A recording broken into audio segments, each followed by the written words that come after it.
The forest had that sort of silence Aaron Vale liked to pretend wasn't watching him. Not the usual hush of trees and wind and owl digestion, but the kind that felt preoccupied. Like nature had paused its background hum to pay very close attention. He adjusted his battered coat, sniffed, and gave the silence a curt nod, as if to say, I see you, and I still have hot coffee waiting. His boots sank slightly into the loam as he made his way down a familiar slope, a tin mug in one hand and a small plasma detector in the other, a souvenir from a career he technically didn't remember. It still blinked occasionally, often when he stood too close to his toaster. He assumed it was broken or sentient and bored. Today, it was quiet. Then the silence blinked. At first, Aaron thought it was just his sleep-deprived eyes adjusting to the mid-morning haze. But then it happened again, just beyond the ridge near the creek. A shimmer, like heat off metal, and then a flicker of blue. Not just blue. Wrong blue. The kind of blue that made your optic nerves reconsider their job. He sipped his coffee. Nope, he told the shimmer. It shimmered back. 5 minutes later, because he was apparently incapable of ignoring scientifically suspicious blue flickers, Aaron ducked under a low branch, muttered an apology to a squirrel he startled, and reached the clearing. There, half buried in moss and tangled vines, sat a girl. Well, sort of a girl. She looked young, maybe 12 or 13 by human standards. Silver hair floated gently around her face, as if she were underwater. Her skin had the dull glow of moonstone, and her clothes, if they were clothes, resembled the crumpled remains of a space blanket and a disco ball's nightmare. She blinked slowly, eyes enormous and filled with light, and then, Skelvarukai, she whispered. Aaron raised both hands. Look, I don't speak, whatever that is. Galactic Esperanto. Binary with an accent. She tilted her head. One eye flickered, then the other. Then she reached toward him and said something that sounded like, toaster. He blinked. I mean, I have one. But I don't usually bring it on hikes. Another shimmer passed over her skin. Her body adjusted, subtly, like watching a hologram try on different settings. Aaron glanced back toward his cabin. It was a solid mile away, and his coffee was getting cold. Also, he was quite certain that girls, glowing or not, should not be left alone in a forest clearing looking like they just fell out of a failed warp experiment. He sighed. Okay. Come on. Just, don't eat me, melt anything, or call mothership without warning. That's all I ask. She stood. Or rather, she levitated upward 3 inches and then remembered gravity existed. With a grunt and an unceremonious plop, she settled into walking. Right, Aaron muttered, leading the way, definitely not going to be a normal Tuesday. By the time they reached the cabin, she had learned 3 things. Door handles were confusing, coffee smelled like Old Star juice, and dogs were possibly the most sacred creatures in the galaxy.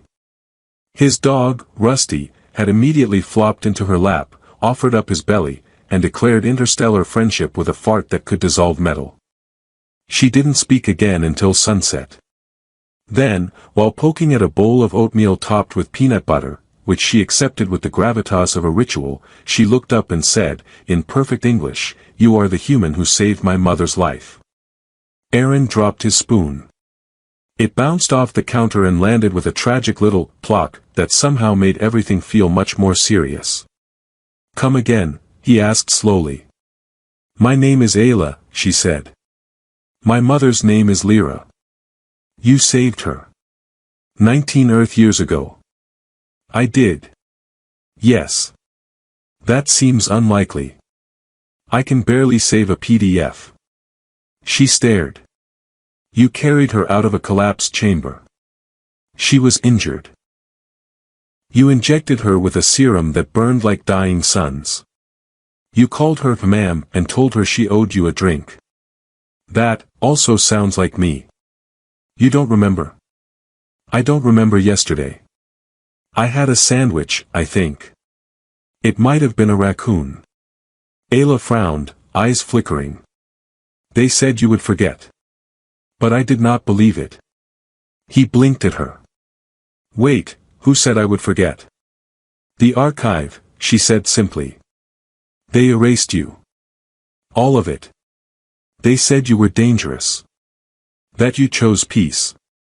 That they owed you, what is the phrase, asterisk a clean slate star dot. Aaron stood. I'm sorry, are we still talking about me? You saved my mother. The Queen of Saravex.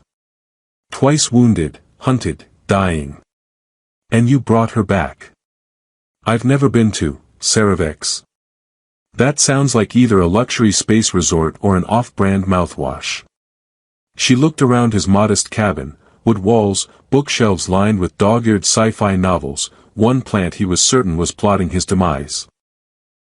You have been, she said. They just took it from you. He rubbed his face. Okay. Time out. You're telling me I was involved in some interstellar rescue operation, saved a queen, got brain wiped, and now her daughter just crash-landed in my backyard? Yes. He stared. She added, and I'd like more peanut butter, please. That, somehow, made it worse. Not the galactic implications. Not the sudden resurgence of a forgotten war. Not even the suggestion that some alien version of the Men in Black had scrambled his past like eggs. But that she had the gall to demand peanut butter while doing it. This is above my pay grade, he muttered, walking to the cupboard. You are not paid, she said helpfully. Exactly. Rusty barked once, deeply, and then promptly threw up a pine cone. As if on cue, the lights flickered. A humming started in the distance. Not a human sound, not mechanical either. Something like 1,000 violins being played underwater.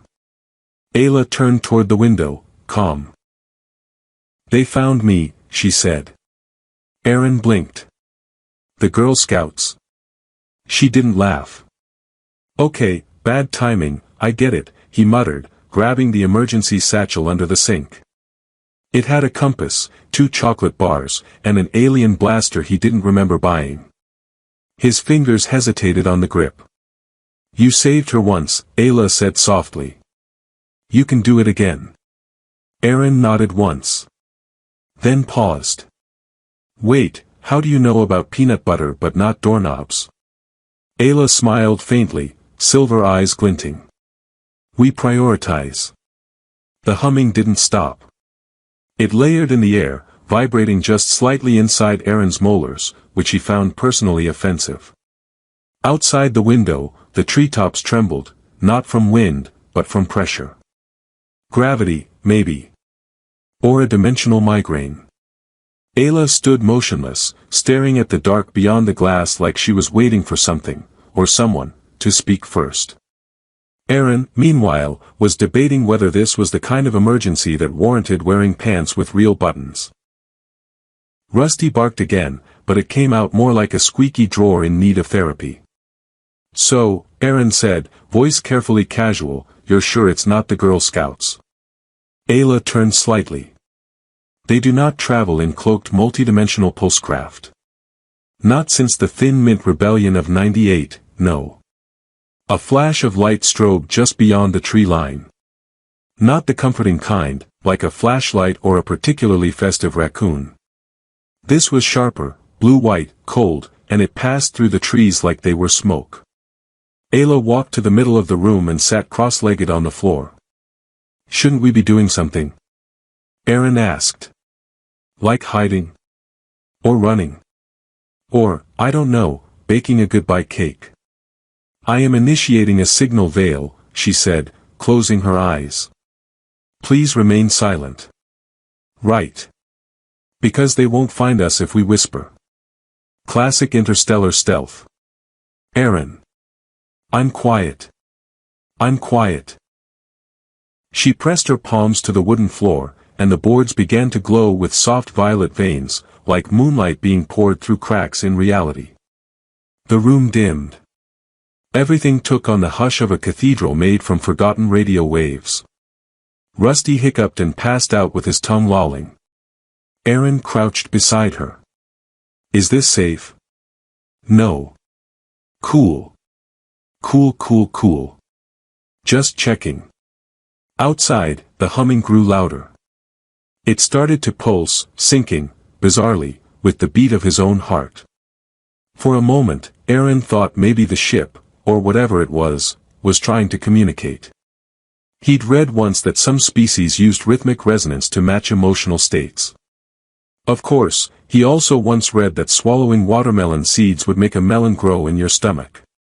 His trust in knowledge was a bit strained. Ayla opened her eyes. We have 90 seconds.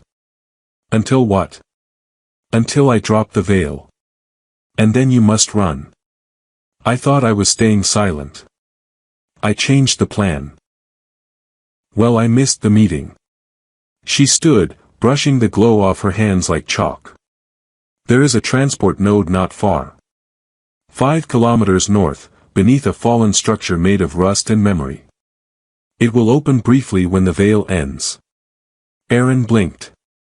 5 kilometers. Through a glowing forest. While being chased by intergalactic repo men. She nodded. And I'm assuming they don't offer rideshare options. They vaporize on sight. Of course they do. Rusty snorted in his sleep. Ayla walked to the door. You have weapons, yes? Aaron hesitated. I have objects. Some of them are sharp. One of them hums when I sneeze. She gave him a long look. Do any of them disassemble carbon on a molecular level? Only emotionally. I see. The veil began to dim. The room brightened again, slowly, like a sunrise reluctantly returning to work. Outside, the hum crescendoed. It was close now, too close. Aaron grabbed the emergency satchel, slung it over one shoulder, and poked Rusty gently with a toe. Come on, boy. Apocalypse walk. Rusty stood, yawned, and began walking into the wall. Ayla opened the door. Beyond it, the forest shimmered like a dream trying to wake up. She stepped out without hesitation. Aaron followed, muttering about his retirement plan, which had previously included 0 alien queens and exactly 1 hammock. They ran. Well, Ayla floated at ankle height like a smug mist sprite, and Aaron lumbered after her with the grace of a falling cupboard. The trees seemed larger now, taller, bending inward like they were listening. Every step crackled. Every breath steamed in the cold. Rusty trotted alongside them, tail wagging like he thought this was all some glorious new walk route. Behind them, light shifted. Not normal light, this was jagged, weaponized. It sliced through branches without touching them, a kind of spectral X-ray made of language. Aaron felt it skim his skin and ask him questions he didn't understand. Keep moving. Ayla called. I'm trying, my knees don't speak warp speed. The forest thinned. Up ahead, the ground dipped into an old ravine where the remnants of a rusted steel tower lay cracked in half. Vines had overtaken most of it. Aaron had always assumed it was part of some failed radio experiment from the 60s, or a very determined teenager's treehouse. Ayla darted down the slope. The node is buried, she shouted over the rising hum. I must activate it. Great. I'll just, hide over here behind this aggressively judgmental bush. Light fell like spears now, flickering down from above in columns. They pulsed faster, and for one horrible second Aaron saw a figure standing in the treetops. Tall. Armored in shadows. Face blank and smooth, save for one slit of blue flame. It pointed. The forest shattered. Branches blew apart without sound. Bark split like paper. Air turned to static. Aaron tackled Rusty behind a mossy outcrop just as the world exploded in light. His ears rang. His spine sang a song of poor decisions. Then, silence again. Ayla knelt before a broken console embedded in the tower's base. Her hands moved too fast, too precise. Symbols flashed in the air above it, circular glyphs rotating around a central spiral. "It won't open," she said, frustration crackling in her voice. "Try Ctrl plus Alt plus Del." "Aaron." Okay. Is there, like, a universal password? Swordfish. OpenSesame.exe. I'm rerouting the dimensional anchor. Of course you are. A screech echoed overhead. The figure had descended. It didn't walk. It glided. Its feet hovered an inch above ground, and its limbs moved like unraveling string. The forest dimmed around it, colors bleeding to gray. Ayla stood. "Protect the node," she yelled. Aaron stood up. Then sat back down. Then stood again. "I have a thermos," he offered. "And a very sharp spork." The figure raised an arm. Blue fire pulsed in its palm. "Hey!" Aaron shouted, stepping forward. "Whatever you are, I don't want to be involved in this. I don't even remember being involved. Also, your fashion sense is aggressively monochromatic." The being paused. Aaron blinked. Did that work? The node flared behind him. A circle of gold light bloomed upward, pulling wind and leaves and the faint scent of cinnamon into its vortex. Ayla grabbed his arm. "Now." They dove in. The light swallowed them whole. Behind them, the figure watched. Then it raised a single hand and touched the ground where the node had been. And smiled. Aaron landed face first in something soft, wet, and suspiciously warm. For a panicked half-second, he thought he'd been transported into the stomach of a space whale or a poorly maintained spa. Then he realized it was moss. Purple moss. And it was humming. He rolled over with a grunt, blinking at the strange twilight above him. The sky was cracked into hexagonal plates, each glowing faintly like a low-resolution sunset. A bird the size of a scooter flapped by, cooing a melody that sounded like the chorus of a boy band from the early 2000s. Ayla landed beside him with perfect poise, a faint shimmer flickering around her ankles.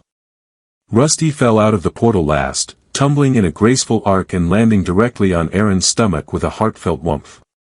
"This," Aaron wheezed, "is not how I imagined interstellar travel. Where are the reclining chairs? Complimentary peanuts? Vague safety videos narrated by soothing-voiced AIs?" Ayla was already scanning the horizon with one of her gadgets. A ring that floated 3 inches off her palm, spinning silently. It projected a miniature map that changed every few seconds, presumably because the terrain was still deciding what it wanted to be. "We're in a back-channel world," she said. "A construct dimension. Artificial, layered on a secure fold between star lanes." The node chose a path based on emergency vectors. Aaron pushed Rusty off his chest. "You say that like I should understand it. I still get lost in IKEA. It's safe, for now. That's comforting. And rare." They stood. Aaron brushed himself off, only to realize the moss had bonded with his coat. A small patch wriggled affectionately and refused to let go. "Okay," he said, poking at it. "This is either my new shoulder pet or a very clingy fungus. You'll adapt." That's what they told me about tofu. They moved through the strange landscape, following a trail of metallic stones that pinged when stepped on and occasionally complained in binary. Trees here didn't sway, they gently pirouette, their branches curling like dancers mid-spin. The air tasted faintly of ozone and melted caramel. Aaron kept glancing over his shoulder, half expecting the tall, gliding figure to materialize from a tear in the sky like a bureaucratic ghost. Ayla finally slowed. They had reached a small clearing where a cluster of hovering cubes formed a rough circle. Each cube spun lazily, glowing from within. Aaron peered at one, only to find it showing a replay of him arguing with a squirrel from earlier that week. "Why is it showing that?" "These are memory boxes," Ayla explained. Sometimes the construct dimension samples ambient neural residue to fill its architecture. It's watching my memories. It's what gives the play structure. Otherwise we'd be standing on theoretical math and sad algorithms. Aaron turned to another cube. This one showed him holding something, metallic, glowing, alive. He looked younger. Fierce. Determined. There was smoke and shouting, and something that might have been a spaceship collapsing in the background. He stepped back. That wasn't a dream, was it? Ayla touched the edge of the cube. It flickered, then dimmed. Your memories were suppressed. But traces remain. The archive is thorough, but not perfect. I'm flattered by their mediocrity. A distant boom echoed through the false sky. The hexagonal plates rippled. One blinked out briefly, revealing nothing but void behind it. They're tracking us, Ayla said. Of course they are. Can't we, I don't know, not be tracked for 5 minutes? Doesn't the universe have any privacy laws? The construct is decaying. This place wasn't meant to be occupied long. Like an airport lounge or a politician's promises. Rusty barked twice. Then lifted his leg on a glowing bush that immediately tried to scurry away in protest. A low hum began, subtler than the one back on Earth, but with the same oily undertone that made Aaron's skin itch. Something had entered the dimension. Something that didn't ask permission. Ayla crouched, flipping a small cube out of her sleeve. It expanded into a shimmering shield. They've opened a breach. How do they do that so fast? Don't dimensional ethics committees have forms? There are no committees anymore. Well, that explains everything. From the shadows beyond the memory field, a tall shape emerged. Not the gliding figure this time, but something else. Shorter. Sharper.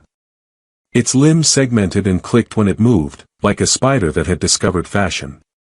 Its face was a mask of mirrored plates that reflected Aaron's expression back at him, an impressive combination of exhaustion and unresolved trauma. Ayla didn't flinch. It's a wraith clone. Not a sentient. Just a seeker. Oh good. I was worried it might try to talk to me. The clone stepped forward. The ground under its feet turned to rust. It raised an arm. Ayla moved faster. She launched the shield disc, which split into 8 glowing fragments and surrounded the clone like a cage of angry fireflies. The creature hissed, not with sound, but with pressure, bending the air inward. The cube memories began to flicker and collapse around them. Is now a good time to run? Aaron asked. Now is always a good time to run, Ayla replied, grabbing his arm. They bolted again, Rusty at their heels and barking wildly at a tree that turned inside out. As they ran, the landscape twisted. The construct dimension was unraveling, losing cohesion. Memory cubes burst like soap bubbles. Trails blinked out beneath their feet. The sky was a swirling mess of half-thoughts and fragmented time. Aaron saw a doorway ahead, not a physical door, but a pattern, shimmering in the air like a puzzle solving itself. There! Ayla shouted. They reached it just as the wraith clone breached the firefly cage, its body flickering and reforming like bad reception. Ayla activated the gateway. The pattern split apart. They jumped. Silence. Then. They landed on a floor. A real, solid, metal floor.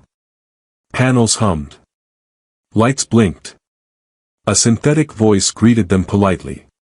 Welcome to the Royal House of Saravex. Please state your designation or preferred nickname.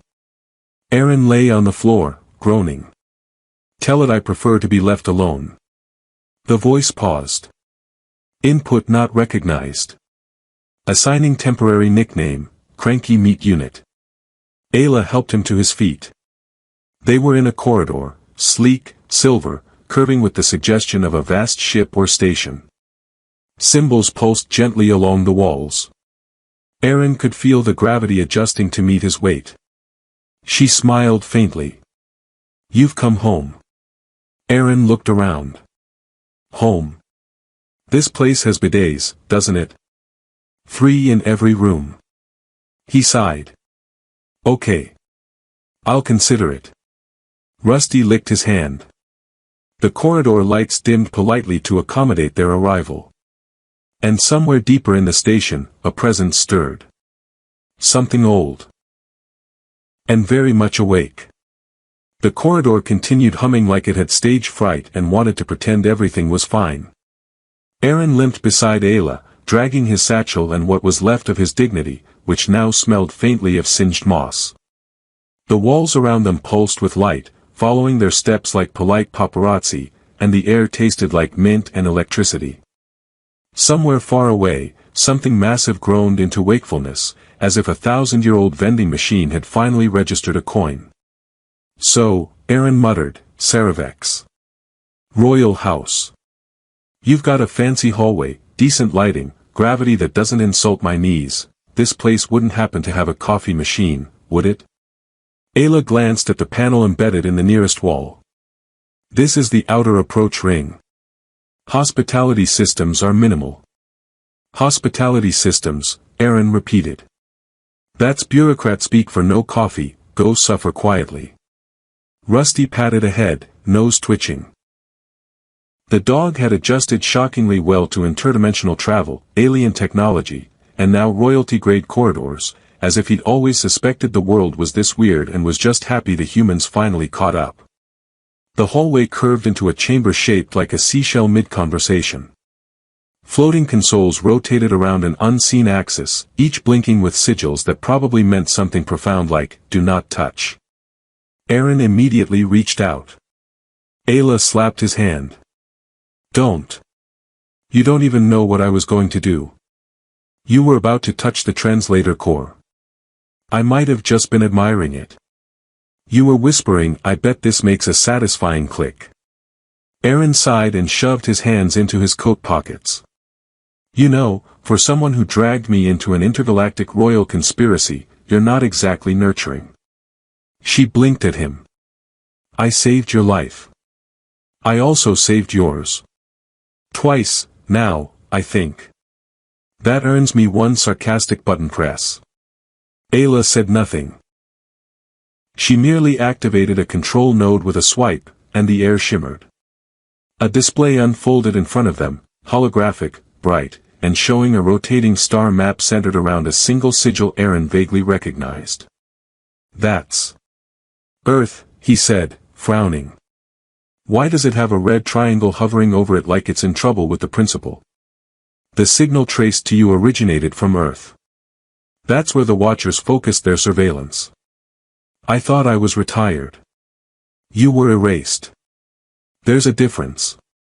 Why does everyone say that like it's a compliment?" The map shifted, zooming out. Sectors appeared, then disappeared, like someone shuffling a deck of galaxies. Ayla pointed to a cluster of stars glowing faintly in violet. "There. That's where the thread is gathering. Oh good. Far away. Let's send a very polite message asking them to explode somewhere else. They're not listening. They're growing. Can we throw a planet at them? No. A moon? No. A really big dog?" Ayla narrowed her eyes. Aaron shrugged. "Hey, I'm brainstorming." Footsteps echoed from behind. They turned to see a figure approaching, tall, draped in formal armor that looked like it had opinions about diplomacy. The helmet split open with a hiss, revealing a pale face and eyes like molten silver. "Commander Vale," Ayla said. "This is Aaron Vale. Human designation. Former archive. Unwilling participant." Aaron waved awkwardly. "Hi. Cranky Meat Unit. We've met, apparently." The commander nodded. "Your arrival has caused seismic disruptions. The council convenes." "Oh good. I love meetings." Especially ones where I'm the reason they need to happen. Vale turned. Come. Her Majesty waits.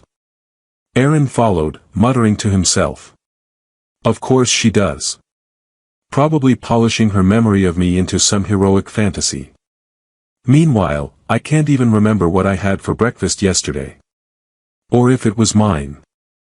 They passed through a gate made of solid light. On the other side was a chamber built for drama. Ceiling stretched far beyond necessity. Walls bore constellations woven into living metal. A dais waited at the center, and upon it sat the queen. She was both familiar and entirely alien. Her skin shimmered like obsidian under starlight. Her gaze, calm, assessing, a little tired, landed on Aaron with the weight of someone who remembered things too clearly. He gave her a half bow, the kind that implied both deference and sore lower back. Aaron Vale, she said. Her voice rang like wind through crystal. Welcome back. Thanks. Though I don't exactly remember leaving. You did, she said. You left everything. For us. Did I, though? Because honestly, my memory's more like a cheese grater these days. You gave us time. And safety. And yourself. Aaron scratched his neck. Well, when you put it that way, I feel wildly underpaid. Lyra stood. The court around her remained silent, motionless. Probably trained for dramatic pauses. She stepped closer. Your return is not a coincidence. The old enemies rise. The archive crumbles. And Kovrex stirs.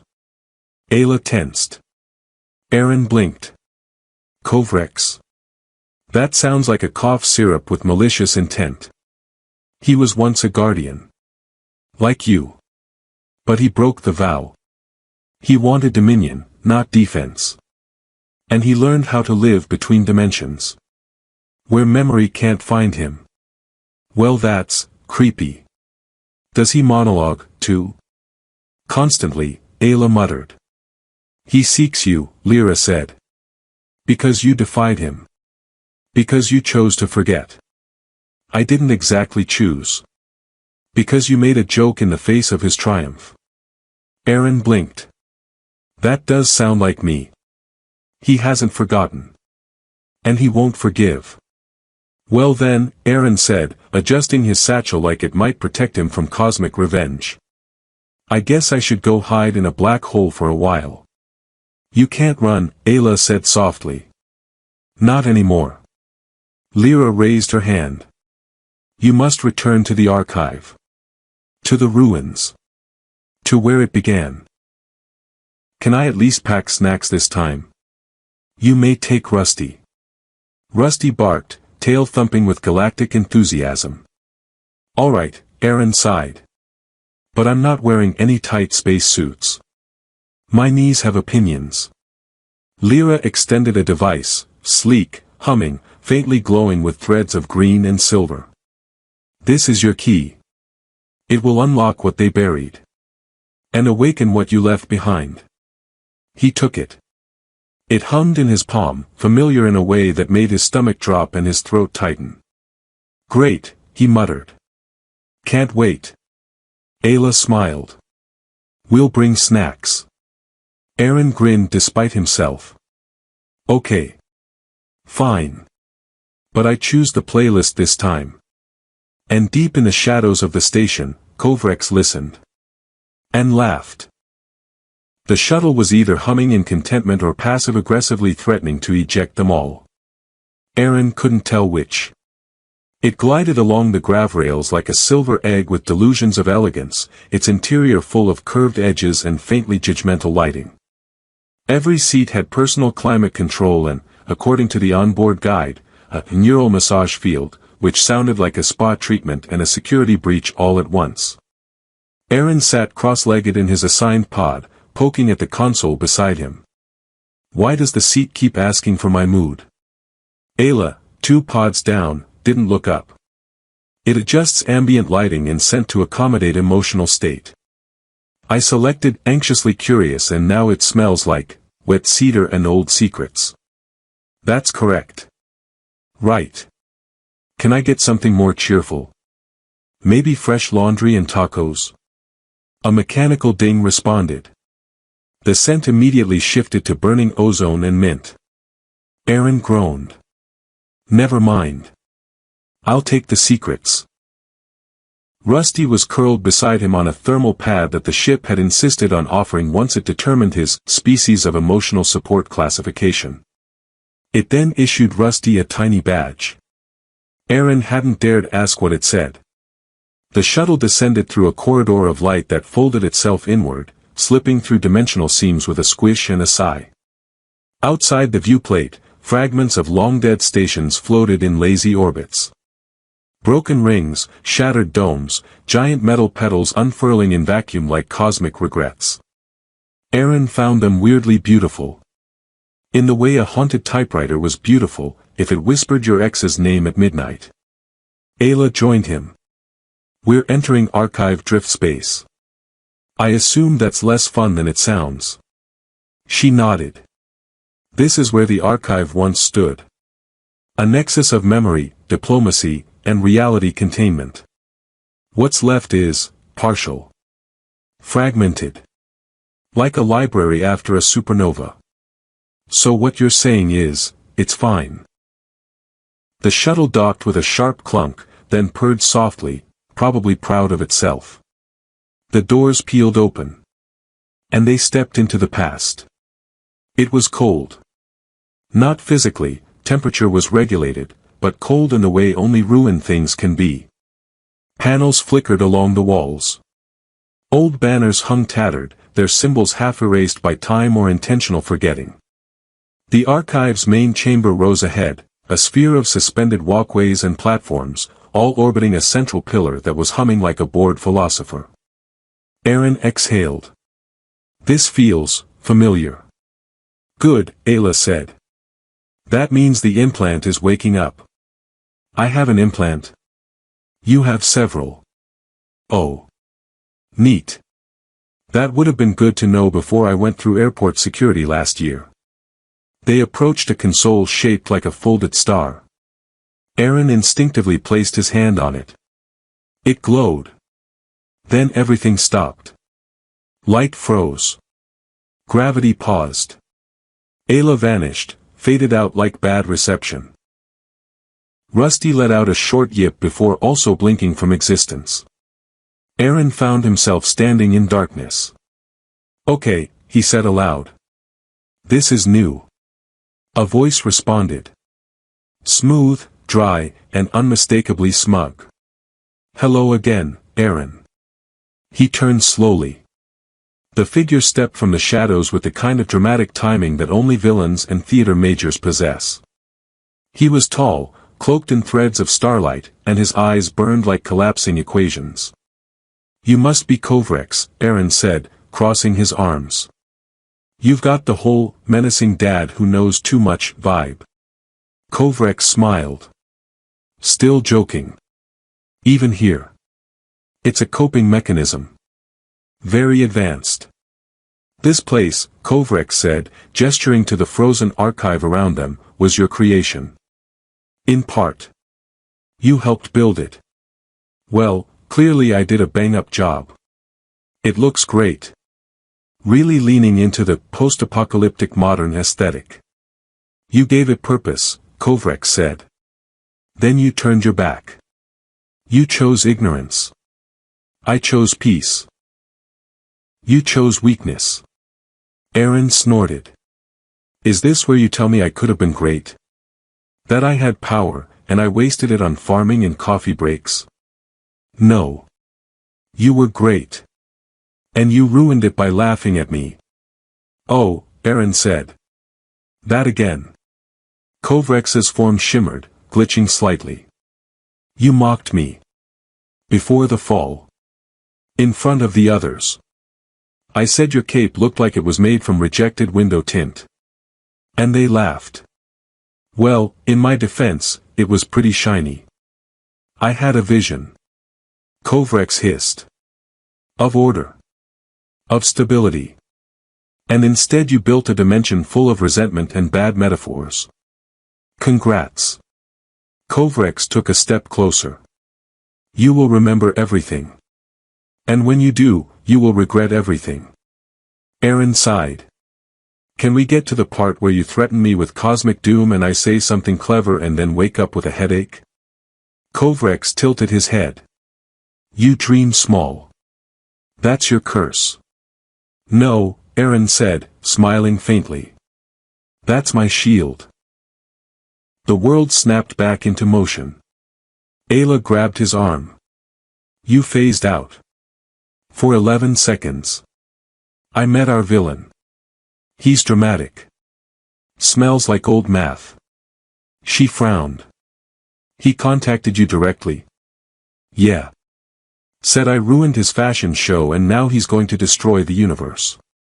She stared. Close enough. They reached the core pillar. Aaron lifted the device the Queen had given him. It slid into place with a satisfying click, like unlocking a door you didn't know you'd closed from the inside. Light poured through the archive. Panels lit up. Voices whispered. Memories returned. Aaron saw flashes, him standing beside Ayla's mother, fire in the distance. Him piloting a ship with half a console and no idea what he was doing. Him laughing in the face of death and diplomacy. And then, one final image. A mirror. Himself. But older. Wiser. Sadder. Ayla spoke beside him. That's who you were. He looked down. Is that who I have to be again? No, she said. But it's who you might need to be. Rusty barked. Aaron nodded slowly. Okay. But only if I get a better cape than Kovrex. Ayla grinned. Deal. The archive had a peculiar way of breathing.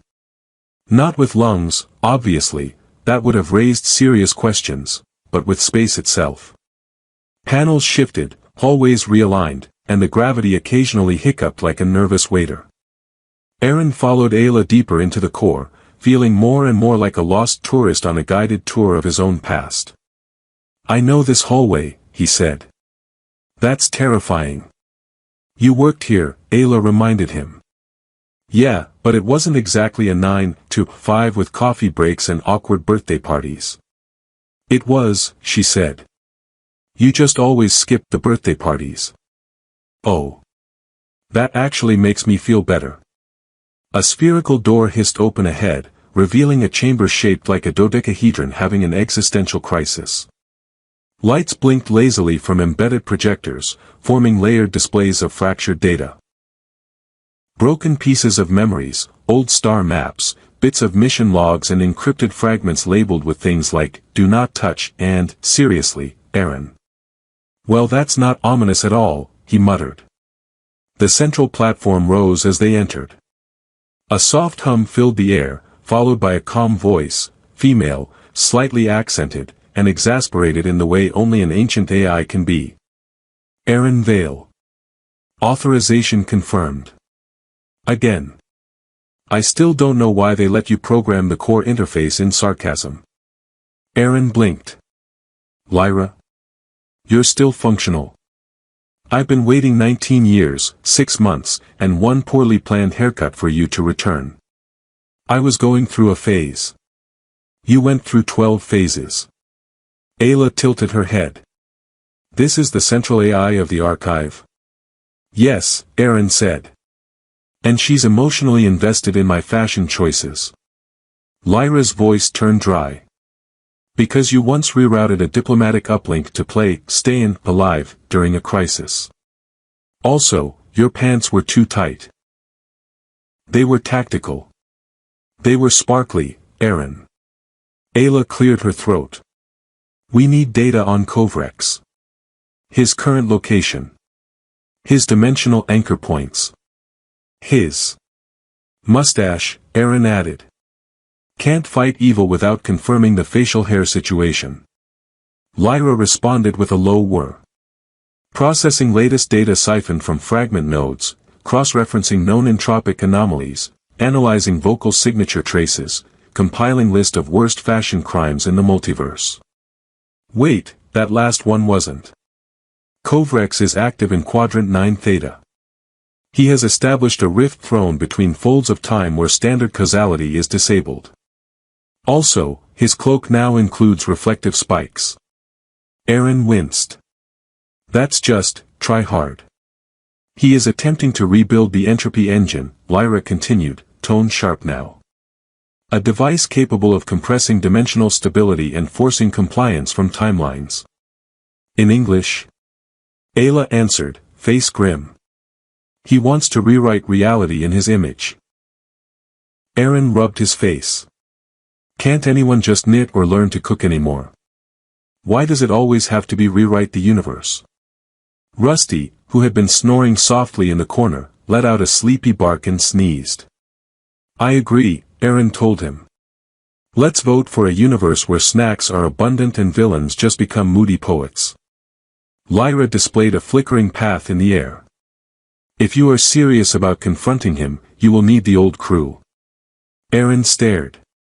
The crew is gone. They were scattered. Not lost. I have coordinates. He hesitated. I haven't seen them since, well. I left without a goodbye. Yes, Lyra said flatly. It was dramatic. You even played sad music. It was raining. Atmospheric. Ayla folded her arms. If they're like you, how bad can they be? Aaron opened his mouth. Paused. Closed it again. Lyra began compiling holograms.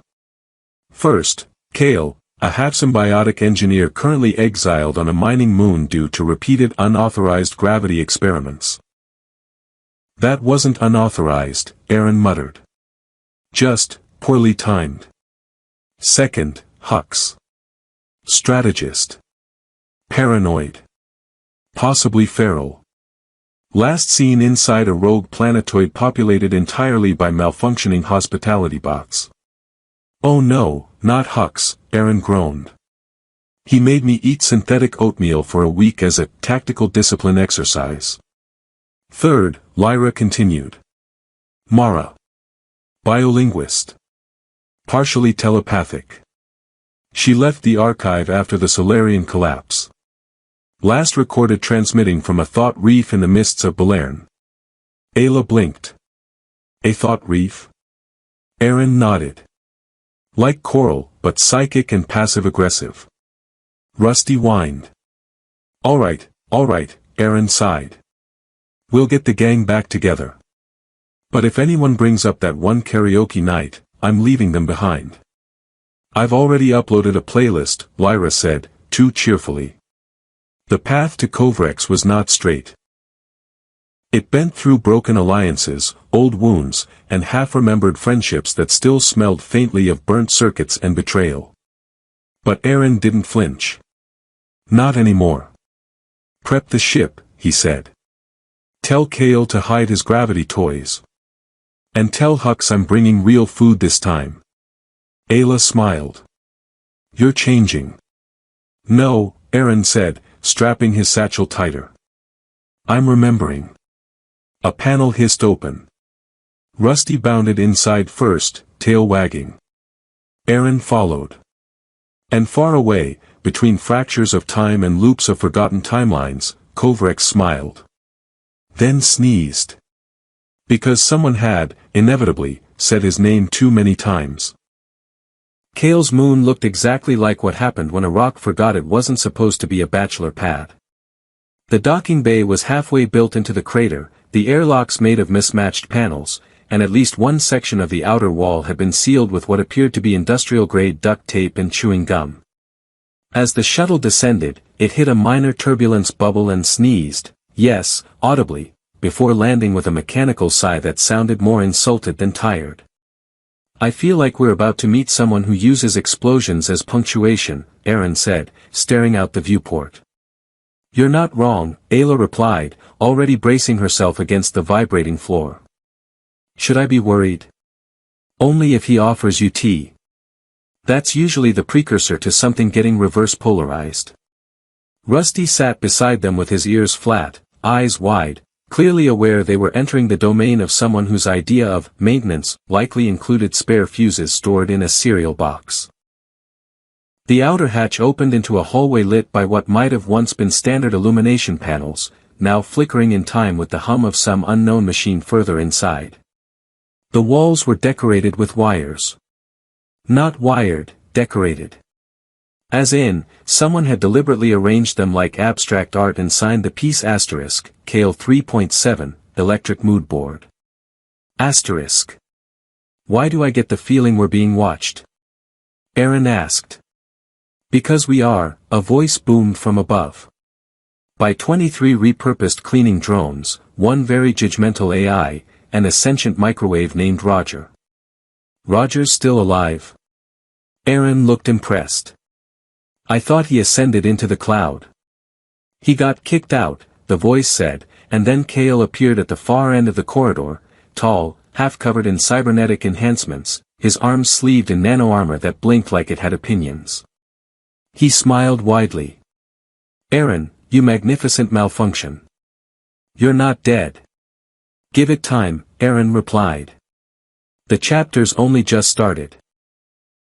Kale strode forward, arms outstretched. The hug was somewhere between enthusiastic and bone-compacting. Then he turned to Ayla, who remained still but alert. And this, Kale said, must be the diplomatic package. Hello. I'm Kale. I don't explode on purpose. Ayla, she replied carefully. And I appreciate the disclaimer. Kale grinned. Come on. The tea's probably not boiling anymore. He led them through a series of twisting corridors, most of which seemed to lead in the wrong direction before course-correcting mid-walk. At one point, they passed a door labeled, not a lab, definitely don't open, which let out a soft moan as they walked by. Kale's main chamber was surprisingly cozy. In that it didn't appear to be actively trying to kill them.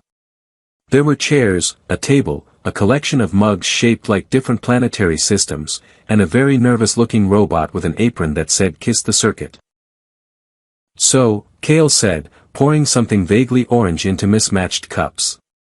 You've come to drag me back into the great cosmic blender, haven't you?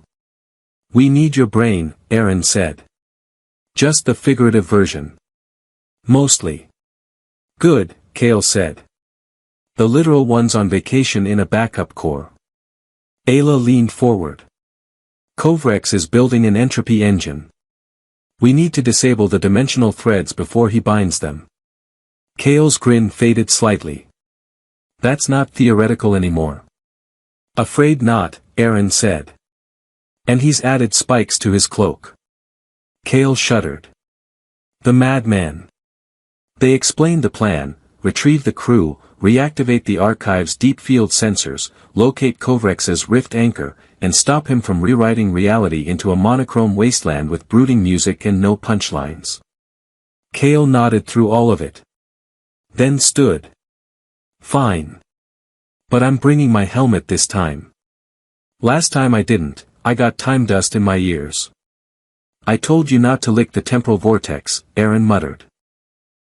Everything tastes like cinnamon when you believe in yourself. The shuttle recharged during Kale's final checks. Rusty found a suspicious panel in the floor and refused to stop growling at it. When Aaron peeked under it, he saw what looked like a glowing egg nestled in wires. Should I be concerned? He asked. Kale waved a hand. Oh, that's Gerald. Don't worry, he only hatches in alternate timelines. By the time they took off again, Kale had loaded 4 crates of unmarked equipment, 3 floating drones that all answered to Steve, and 1 emergency parachute labeled Plan D, distraction, detonation, dessert. Next stop, the planetoid of hospitality, Aaron announced, already regretting everything.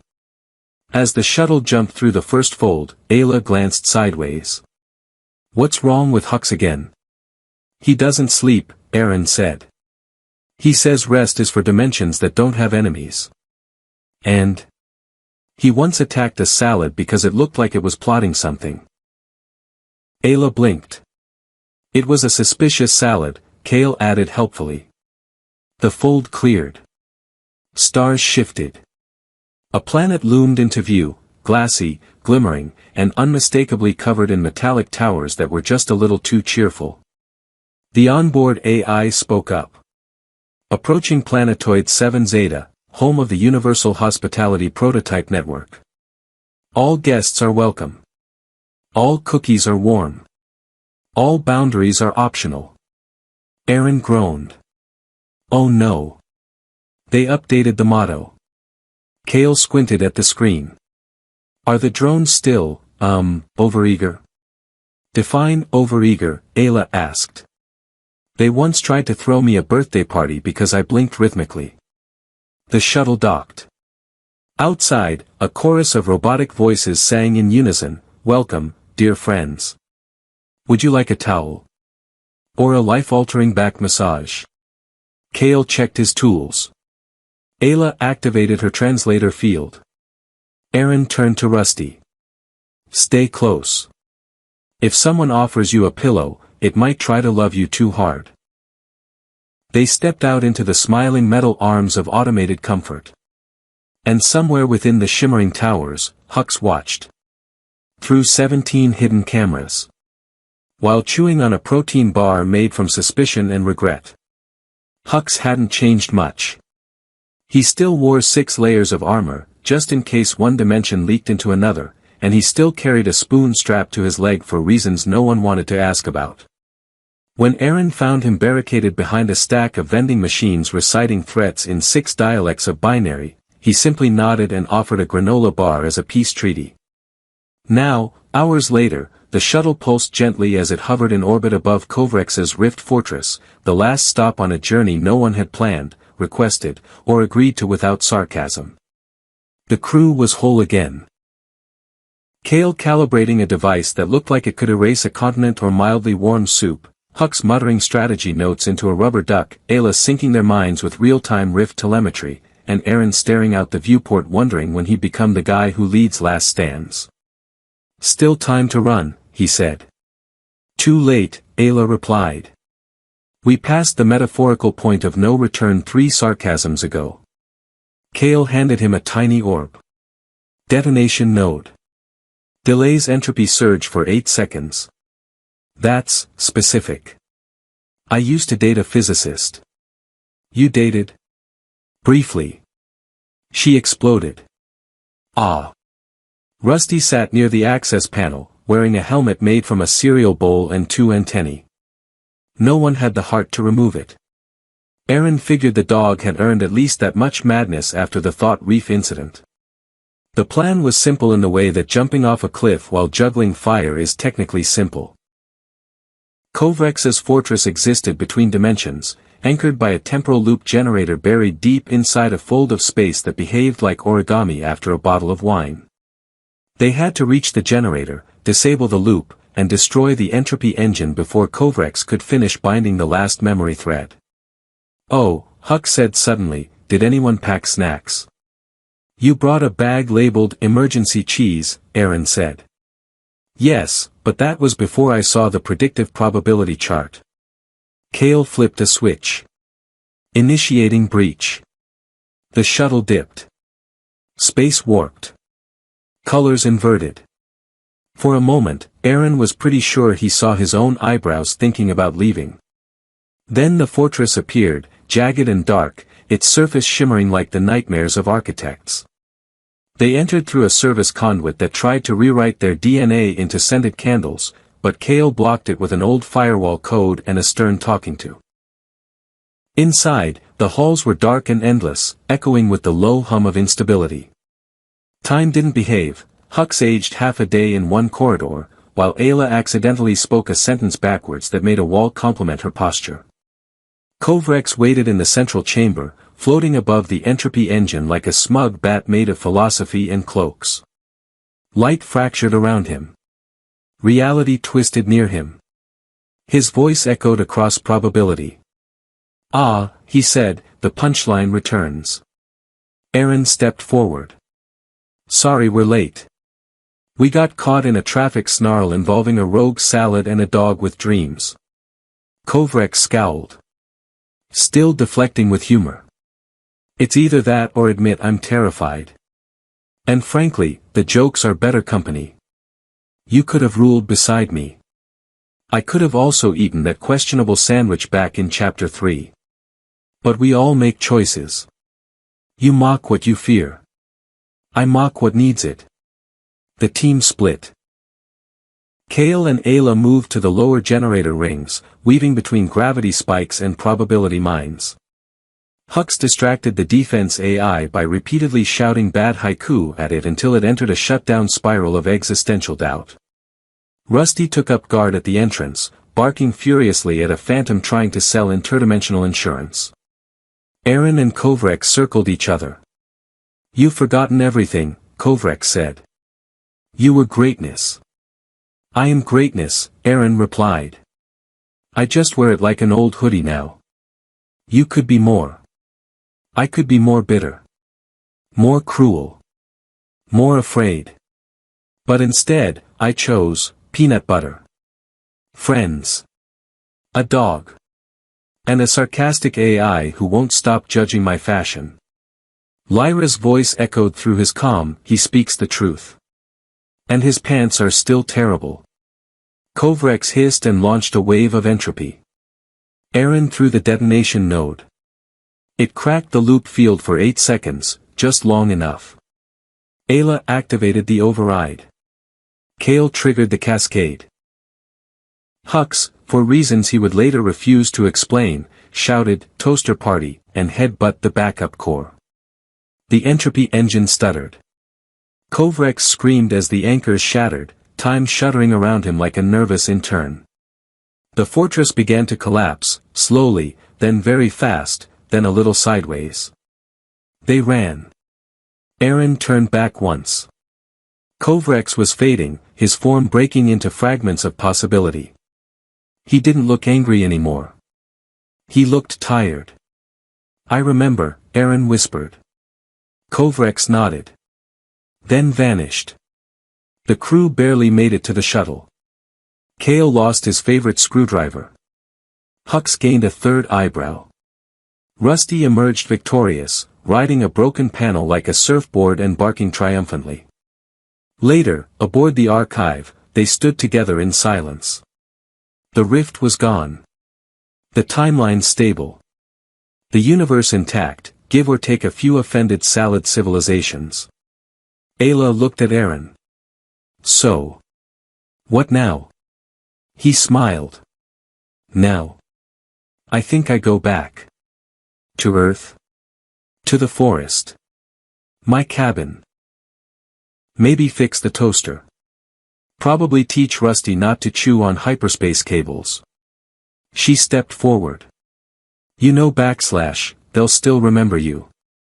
I'm okay with that. Kale clapped him on the back. I saved your seat in the chaos logs.